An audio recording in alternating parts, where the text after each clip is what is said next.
Question 679. All of the following about an estate for years is true, except it. A. Automatically terminates when the lease term expires, with no notice required from either party. B. Must have a term lasting at least a year. C. Must have a fixed term. D. It can only be established by express agreement. Correct answer is B. Must have a term lasting at least a year. An estate for years, aka a term tenancy, belies its name by having no requirement for a term of a year or more, just for a definite duration. Question 680. Joe bought a building for $550,000. The yearly net income produced by the building is $65,000. Calculate the rate of return for Joe. A. 0.15. B. 1.18%. C. 11.82%. D. The rate of return cannot be calculated from the question. Correct answer is C. 11.82%. $65,000 divided by $550,000 equals 11.82%. Question 681.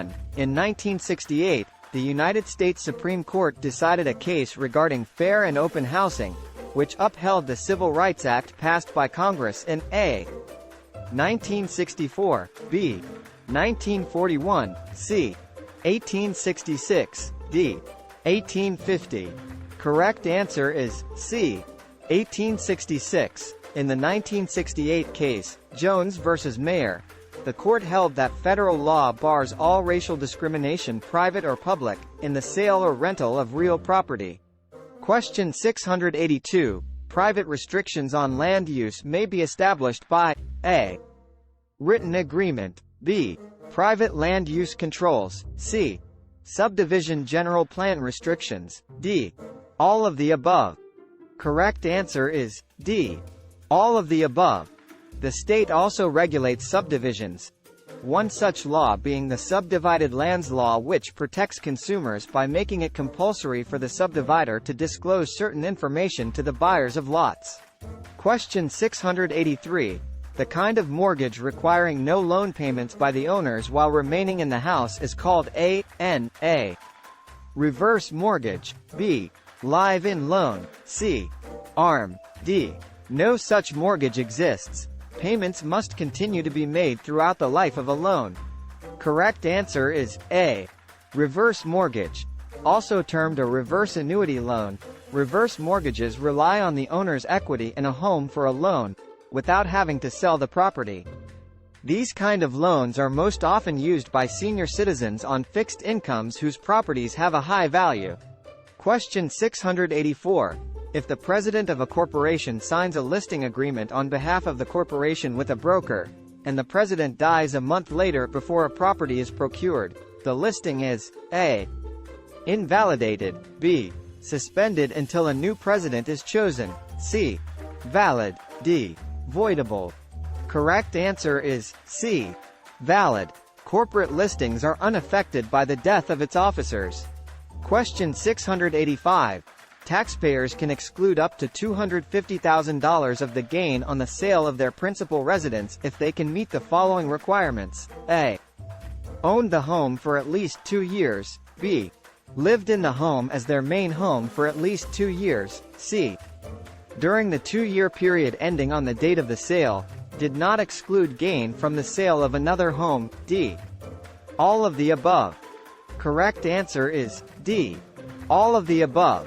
Answers A and B are termed the ownership test and use test, respectively. Question 686.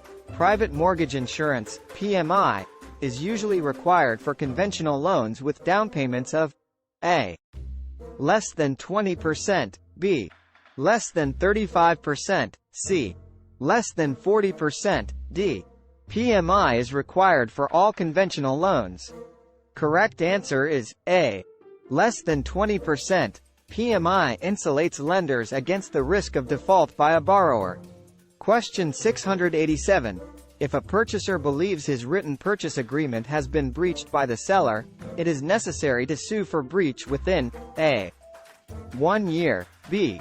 4 years, C. 7 years, D. There is no deadline to sue. Correct answer is B. 4 years. The time limit imposed by the statute of limitations for a lawsuit regarding breach of a written contract is 4 years from the breach. Question 688. In order for someone to be released from liability for payment of a trust deed and a note, he must find a buyer who will A. Take title to the trust deed, as is, B. Pay cash for the trust deed, C. Assume the trust deed and note liability, D. Execute a release agreement for the trust deed and note. Correct answer is C. Assume the trust deed and note liability. If a trust deed is assumed by the buyer, he assumes liability as well. Question 689. In order to be valid, the following agreements would be required by the statute of frauds to be in writing, except A. An agreement to sell a parcel of land, B. Two real estate brokers' agreement to split a commission for the sale of their co-listed property, C. A tenant's 2-year lease for an apartment, D.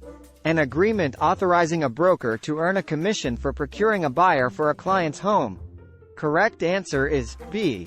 Two real estate brokers' agreement to split a commission for the sale of their co-listed property.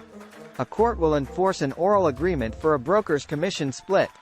Question 690. Sandra owned a lot with an appurtenant easement across Jerry's property. If Sandra sells her property to Ellen, without mentioning the easement in the deed of conveyance, the easement A.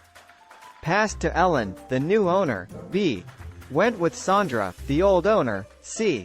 reverted to Jerry, owner of the servient tenement, D. either A or C, at the discretion of the county recorder. Correct answer is A. Passed to Ellen, the new owner. An easement appurtenant runs with the land, and so would automatically pass to the new owner of the dominant tenement enjoying the benefit of the easement.